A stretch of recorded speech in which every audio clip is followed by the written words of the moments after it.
ఏ పన్ను దగ్గర మనం ట్రీట్మెంట్ చేస్తున్నామో అక్కడ మనం ఒక చిన్న ఇంజెక్షన్ ద్వారా మత్తు ఇస్తాం. ఓకే. దాంట్లో చాలా టెక్నాలజీ డెవలప్ అయిపోయింది. ఇప్పుడు నీడిల్ ప్రిక్ గానివ్వండి, అనస్థీషియా ఎఫెక్ట్ గానివ్వండి, అవన్నీ కూడా చాలా కంపారిటివ్‌లీ చాలా నెగ్లిజిబుల్. ఓకే. అది ఒకప్పటితో పోలిస్తే చాలా నెగ్లిజిబుల్. పెయిన్ అనేది చాలా నెగ్లిజిబుల్. ఇప్పుడు టీత్ ఇంప్లాంట్స్ అంటే మనకి యూజువల్‌గా అది కూడా 1 డేలో అయిపోతుందా? లేకపోతే టైం పడుతుందా? ఇంప్లాంట్స్ అనేది కొంచెం లాంగ్ ప్రొసీజర్. ఓకే. అంటే కంపారిటివ్‌లీ ఒకప్పటితో పోలిస్తే ఇప్పుడు చాలా తొందరగా చేస్తారు. అండ్ ఒకప్పుడు టీత్‌కి క్లిప్స్ వేసేవారు కదా! ఇప్పుడు అది ఇంకా ఉందా? లేకపోతే దాని ప్లేస్‌లో ఏదైనా బ్రేసెస్ మెటీరియల్‌లో చేంజెస్ వచ్చాయి. ఓకే. సో కాకపోతే ఇప్పుడు రెవల్యూషన్ ఏంటంటే ఒక 5 డికేడ్‌గా అనుకోండి, మన దగ్గరికి 4, 5 ఇయర్స్ నుంచి వచ్చింది అలైనర్స్ అని చెప్పేసి ట్రాన్స్పరెంట్ ఉంటాయి. ఓకే. ఇప్పుడు రెగ్యులర్ బ్రేసెస్, రెగ్యులర్ క్లిప్స్‌లో వైర్స్ ఉంటాయి, బ్రాకెట్స్ ఉంటాయి, రబ్బర్ బ్యాండ్స్ ఉంటాయి. మెయింటైన్ చేయడం కష్టము. ఎవ్రీ టైం మనం డాక్టర్ దగ్గరికి వెళ్ళాల్సింది. సో ఈ అలైనర్స్ అనేది ఏంటంటే ట్రాన్స్పరెంట్, టీత్‌కి మోల్డ్ అయిపోయి ఫ్యాబ్రికేట్ అయ్యి వస్తుంది. సో వాళ్ళు ఉంచేసుకొని నార్మల్‌గా తినడము డాక్టర్‌తో అవసరం లేదు. తినేటప్పుడు అలైనర్ తీసేయాలి. ఓకే. తినేటప్పుడు తీసేసేయాలా, బ్రష్ చేసేటప్పుడు తీసేసేయాలా. ఓకే. సో వాళ్ళకుండే ఇప్పుడు మనం బ్రేసెస్ ఎందుకు వాడతాం? పళ్ళ మధ్య గ్యాప్స్ ఉన్నా, పళ్ళు ఎత్తుగా ఉన్నా, పళ్ళు క్రౌడింగ్ ఇర్రెగ్యులర్‌గా ఉన్నా, సో మన స్మైల్‌ని, మన లుక్‌ని మార్చుకోవడానికి మనం చేంజ్ చేయడం.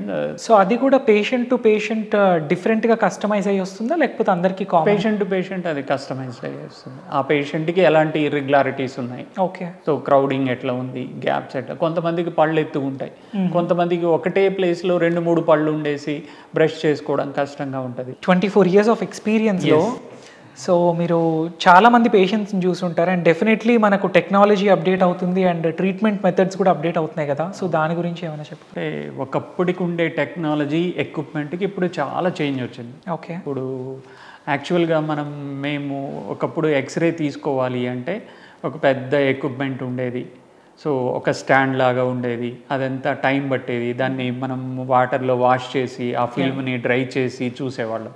ఇప్పుడు ల్యాప్టాప్కి కనెక్ట్ చేసి చిన్న సెన్సార్ లాంటిది పళ్ళ మీద పెట్టేసి వితిన్ సెకండ్స్ మనం అది చూడగలుగుతున్నాం. ఓకే. అది మనం అడ్వైస్ కోసం కానివ్వండి, లేదా క్రాస్ చెక్ కోసం కానివ్వండి, ఎవరికైనా ఇమ్మీడియట్గా పంపించవచ్చు. ఓకే. ఈ ఎక్స్రే ఇమేజింగ్ అంటే రూట్ లోపల ఎలా ఉంది, ఇన్ఫెక్షన్ ఏమైనా ఉందా అనేది మనం చూసుకోవాలి. దానికోసం మనం ఎక్స్రే తీయడం జరుగుతుంది. ఓకే. అట్లా అది చిన్న ఎక్స్రే. సో లోకల్గా మనం 2, 3 పళ్ళ గురించి మనం తీస్తాం.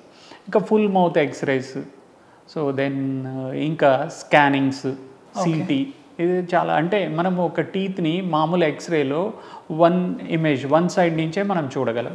ఈ సిటీలో ఏంటంటే అన్ని వైపుల నుంచి, అంటే 3 డైమెన్షనల్గా మనం టీత్ చుట్టుపక్కల ఎలా ఉంది అనేది మనం సిటీలో, ఈ కంప్యూటర్ టోమోగ్రఫీ అనే దాంట్లో డెంటల్ సిటీలో మనం చూడొచ్చు.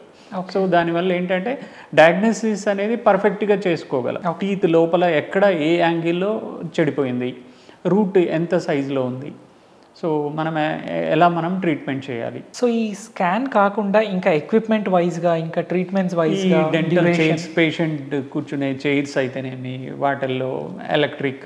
ఒకప్పుడు మేము లెగ్స్ పెట్టి మాన్యువల్గా హైడ్రాలిక్ ప్రెస్ చేస్తూ ఉంటే చైర్ పైకి లేవడం అనేది జరుగుతూ ఉంటుంది. ఇప్పుడు జస్ట్ బై స్విచ్ అంతే, జస్ట్ టచ్ చేస్తే సో మనకి ఏ యాంగిల్ కావాలంటే ఆ యాంగిల్కి, పొజిషన్కి చేంజ్ అవుతూ ఉంటుంది. సో దెన్ స్కానర్స్, కెమెరాస్, ఇవన్నీ కూడా ఎక్విప్మెంట్, లేటెస్ట్ టెక్నాలజీ. ఓకే. ఇప్పుడు రూట్ కెనాల్ ఒకప్పుడు ఎక్కువ టైం తీసుకునేవాళ్ళం, ఇప్పుడు చాలా తొందరగా అవుతుంది, ఎందుకంటే ఈ ఎక్విప్మెంట్ వల్ల. మీరు ఒకప్పుడు స్టార్టింగ్లో ట్రీట్ చేసిన దానికి ఇప్పుడు ట్రీట్ చేస్తున్న వాటికి ఎక్కువైన ఇష్యూస్ ఏంటి? అంటే అప్పట్లో మన ఫుడ్, లైఫ్ స్టైల్ ఇవన్నీ డిఫరెంట్గా ఉండింది. సో అప్పుడు ఒక టైప్ ఆఫ్ ఇష్యూస్ వచ్చి ఉండొచ్చు, ఆర్ లేకపోతే ఇప్పుడు ఇంకొక టైప్ ఆఫ్ ఇష్యూస్ అడిషనల్గా చూస్తూ ఉంటాం డెఫినెట్గా. సో ఎలాంటి ఇష్యూస్ ఎక్కువ అవుతున్నాయి ఇప్పుడు? పెద్దగా చేంజెస్ ఏం లేదు. ఓవరాల్గా ఏంటంటే ఈ పళ్ళు పుచ్చిపోవడము, దాన్ని నెగ్లెక్ట్ చేయడము, రూట్ కెనాల్ వరకు వెళ్ళడం. ఓకే. అది సో ఇప్పుడు ఇంత అవేర్నెస్ ఉండి కూడా ఇంకా క్యావిటీస్ దగ్గర అలాగే ఇగ్నోర్ చేస్తున్నాం. అట్లే ఉంది. అంటే ఇంకా ఒక రకంగా చూడాలంటే ఎట్లా అంటే కొంచెం మన టీత్ అనేది gateway for our health. Okay. అక్కడి నుంచే స్టార్ట్ అవుతుంది. కాకపోతే టీత్ని కొంచెం నెగ్లెక్ట్ చేస్తాం. టీత్ అంటే ఇప్పుడు ఎందుకంటే దానికి మెయిన్ నర్వ్స్ కానీ ఇవి కానీ కనెక్టెడ్ ఉండవు. సో మనకి ఇది పన్ను చెడిపోయినా ఏం కాదులే అని చెప్పేసి వదిలేయడము. ఓకే. సో అదే సేమ్ సిచ్యువేషన్ జరుగుతూ ఉంటుంది. సో ట్రీట్ చేయకుండా వదిలేయడం వల్ల లాంగ్ రన్లో ఏదైనా మేజర్ ఇష్యూస్ రావడానికి ఛాన్స్ ఉంటుందా? మేజర్ అంటే జనరల్ హెల్త్కి ఏం లింక్ అవ్వదు. ఓకే. ఇప్పుడు కాకపోతే మన పళ్ళు లేవనుకోండి, ఇప్పుడు ఒకటి బాగా చెడిపోయింది వదిలేసాం, పన్ను తీయించేసుకున్నారు, ఇంకొకటి చెడిపోయింది, ఇంకోటి చెడిపోయింది, ఫేస్ మొత్తం మారిపోతుంది. ఓకే. వాళ్ళ స్మైల్ మారుతుంది, వాళ్ళ లుక్ మారుతుంది, తొందరగా ఓల్డ్ ఏజ్ లుక్ వచ్చేస్తుంది. అట్లా దీస్ థింగ్స్. ఓకే. సో ఆ కాన్ఫిడెన్స్ ఇవన్నీ కూడా ఇష్యూస్ అవుతాయి. సో రూట్ కెనాల్లో ఫర్దర్గా వెళ్ళాలి అంటే ఆర్ లేకపోతే సీరియస్ కండిషన్స్ ఏమన్నా ఉంటాయా, లేకపోతే అప్పుడు ఏం చేయాల్సి వస్తుంది? రూట్ కెనాల్ ఇప్పుడు అడ్వాన్స్మెంట్ అనేది అంటే బాగా డ్యామేజ్ అయినా కూడా ఇప్పుడున్న టెక్నాలజీలో రూట్ కెనాల్ ద్వారా మనం దాన్ని ట్రీట్ చేయొచ్చు. ఒకప్పుడు ఏంటి, ఇంకా కొంచెం ఎక్కువ చెడిపోయినా తీసేసేవాడు. ఓకే. ఇప్పుడు చాలా వరకు దాన్ని తీయకుండా బేసిక్గా మాకు ఈ ఎథికల్గా మేము ఆలోచించేది ఏంటంటే తీయడం జస్ట్ 10 minutes అంతే. ఓకే. అదే రూట్ కెనాల్ చేసి దాన్ని సేవ్ చేయాలంటే చాలా టైం పడుతుంది. Like construction and destruction. ఇల్లు కూలగొట్టేయాలంటే 1 day చాలు, అదే ఇల్లు కట్టాలంటే సేమ్ థింగ్. అట్లనే ఇప్పుడు మనకు చెడిపోయిన దాన్ని రిపేర్ చేయాలంటే చాలా టైం పడుతుంది. అట్లా ఎర్లీ స్టేజెస్లో వస్తే ట్రీట్మెంట్ ఈజీగా ఉంటుంది.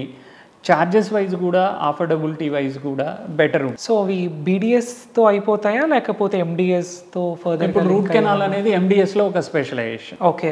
ఎక్స్క్లూజివ్ ఎండోడాంటిస్ట్ అంటారు. ఓకే. వాళ్ళు ఓన్లీ రూట్ కెనాల్కే స్పెషలైజ్డ్ ఉంటారు. ఇప్పుడు మేము బీడీఎస్ అయినప్పటికీ మాకు చాలా లాంగ్ ఎక్స్పీరియన్స్ ఉంది. లక్ ఏంటంటే మా టైంలో ప్రాక్టీస్ ఎక్కువ చేసేవాళ్ళం కాలేజ్లో. ఇప్పుడు వస్తున్న వాళ్ళకి ప్రాక్టీస్ తక్కువ ఉంటుంది బీడీఎస్. ఓకే. సో వాళ్ళు స్టార్టింగ్ పీరియడ్లో ఒక 4-5 years కన్సల్టెంట్ని పిలిపించి చేయించుకోవాలి. ఓకే. మేము బై ఎక్స్పీరియన్స్ మేమే చేసుకుంటున్నాం. ఓకే. రూట్ కెనాల్ అనేది మేమే చేసుకోగలుగుతున్నాం. రూట్ కెనాల్ సర్జరీస్ వాటి పోతే టీత్ విషయంలో అంటే చిన్నపిల్లలు ఆడుకుంటూ లేకపోతే ఇలా దెబ్బ తగిలించుకొని పన్ను విరగొట్టుకోవడం లాంటివి అవుతా ఉంటాయి ఫ్రీక్వెంట్. సో అలాంటి వాటిలో మనం ఏం చేయొచ్చు, ఎలా ట్రీట్ చేస్తే? ఇప్పుడు చిన్నపిల్లలు అంటే milk teeth. Okay. Milk teeth దెబ్బ తగిలినప్పుడు వాళ్ళకి